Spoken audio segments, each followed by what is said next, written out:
Inside a wet and rainy beltway again. I'm so pleased to begin hour number 3 of today's show with Senator Bill Cassidy, the great state of Louisiana. Senator Cassidy, welcome back. Good to speak with you as always. Hey, Hugh Hewitt, thank you for having me, brother. I want to begin. People are talking about the special counsel and they're talking about a lot of different things. To me, elections are always about what's the bottom line for an individual voter. And right now, the health care premiums are about to come out. I always thought that they arrived right in time to fuel Donald Trump because they went up so high in 2016. You've introduced some reforms to keep those premiums down. What are they? Yeah, so several reforms. And by the way, when I go to a town hall meeting, no one asks about the Russian probe. They ask me about the high cost of insulin, about the opioid crisis, about mental health, et cetera. So totally with you on that. In terms of things that we can do to lower health care costs, first, price transparency. Somebody buying something should know the price and be able to compare before they go to the store instead of getting a bill 6 months later. One example, Consumer Reports did secret shoppers calling around to different pharmacies.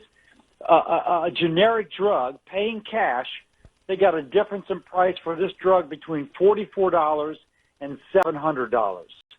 And the consumer would never know because she didn't know until she walked in the store. So first thing, price transparency across the board, allowing people to be able to comparative shop, if you will. You know, and I've got one great guru in this area, Dr. Cassidy. I can call you Senator Cassidy, but I prefer Dr. Cassidy. It's a guy named Clayton Christensen. He teaches up at Harvard's Business School. He wrote The Innovator's Prescription years ago, a disruptive solution for healthcare.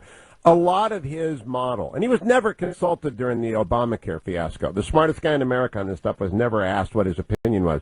A lot of it has to do with let the consumer know what prices are, and the consumer will bring efficiency to the marketplace. Totally. We have an example of it in LASIK eye surgery. You know, you go in, you can't see very well, they fix it. It's advertised, it's paid for cash. It used to be like $875 per eye, and now it's $375 per eye. I know that because it's on a billboard. They put it on a billboard because you pay cash, you don't go through your insurance. So that is a way that quality is improved, cost has come down when you give the consumer power.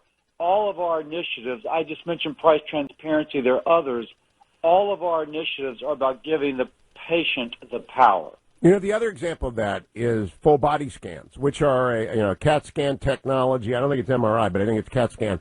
And it used to be, $2,000 to get the preventative care. You do it every 5 years or so. Now it's down to like $250 because the market took over. No, it's only $250 if you know the cash price. So there's a woman stops me. She's from Texas. She's heard me speak about this.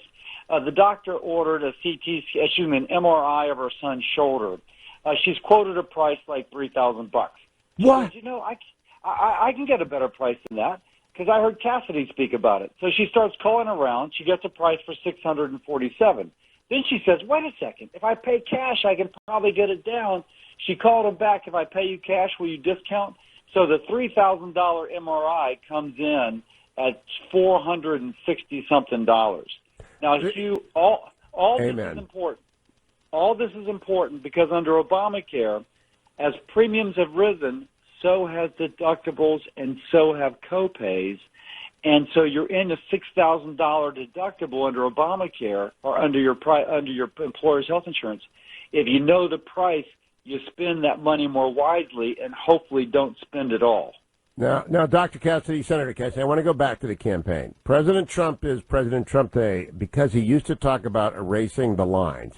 And everybody knew what he was talking about, though the media would laugh at him. What he meant was one market for health insurance, meaning what federal employees have in the Federal Employee Health Benefits Program, FEHB, which I used to administer back in the day in the Reagan years. That was my job.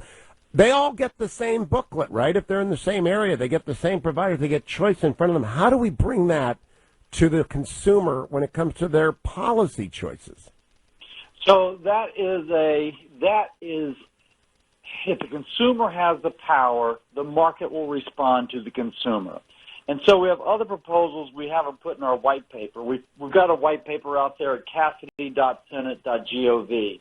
But we have other proposals that would address what you've discussed.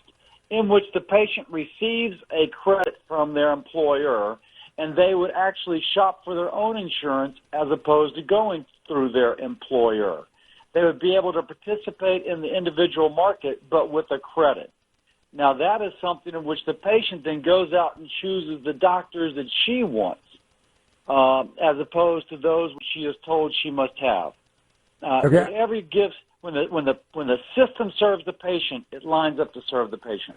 I've got your white paper up. I just went to it. You've got to hit the press releases part. You want also to allow greater use of freestanding emergency centers, ambulatory surgery centers, physician-owned hospitals, emergency rural centers.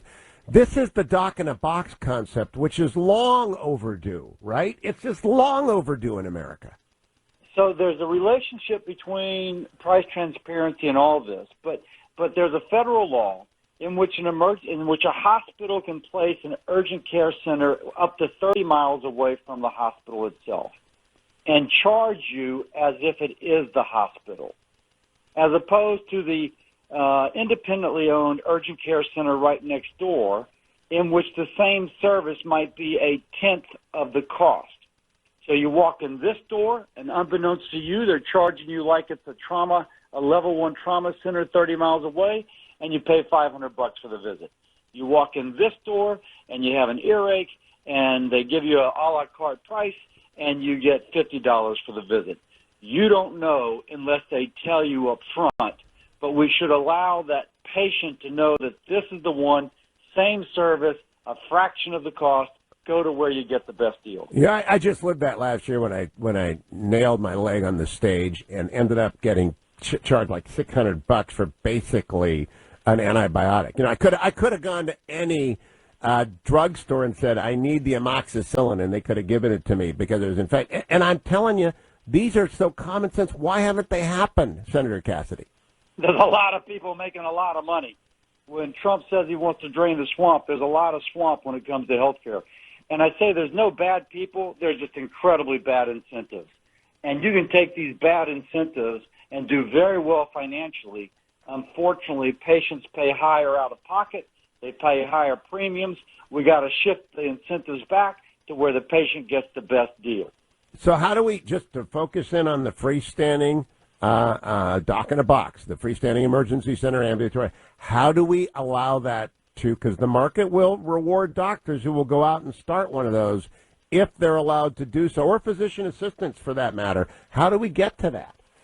So the linchpin has to be that the patient has the ability to know the cost of something before she walks in the door. I'm not speaking about emergency services. You're in a car wreck, brought to the ER. That's where your insurance kicks in and their negotiated price. I'm speaking about that discretionary. You sprained your ankle. You got a choice of where to go. How do you know? You scan a barcode, sprained ankle, and it tells you how much it costs here versus there versus someplace else. The patient has to have that power. There's something we call real-time benefit analysis, in which the patient could, know how much it's going to cost her compared to her out-of-pocket exposure, her deductible, or copay when it comes to her insurance. And so she would know, if I go here, it costs me this. If I go here, it costs me that. That's where we begin to empower independent urgent care centers to come into being that can then supply a better product at a lower price and drugs that come to you at a lower cost, not a higher cost, et cetera. Now, last question, Senator Cassidy. There's something called the Amazon effect. I had Secretary Azar on. We were talking about this. He said whenever Amazon shows up, people are afraid, and that fear is a good thing. Now, he's teamed up, Jeff Bezos has teamed up with Warren Buffett and others in this space. Do you welcome their arrival, and do you think the so-called Amazon effect is going to hit healthcare like it's hit everything else? We need disruption when it comes to healthcare. Consumer Reports, I mentioned them earlier, had secret shoppers go out and buy drugs. It was the online pharmacy and the independent pharmacies that gave the best price for a cash prescription. It was the chain pharmacies that charged out the wazoo. So they only get away with it because people don't know the price. Amazon would go and attempt to let people know the price if that was going to be to their competitive advantage, and then all the chains would follow suit, and the patient's better off.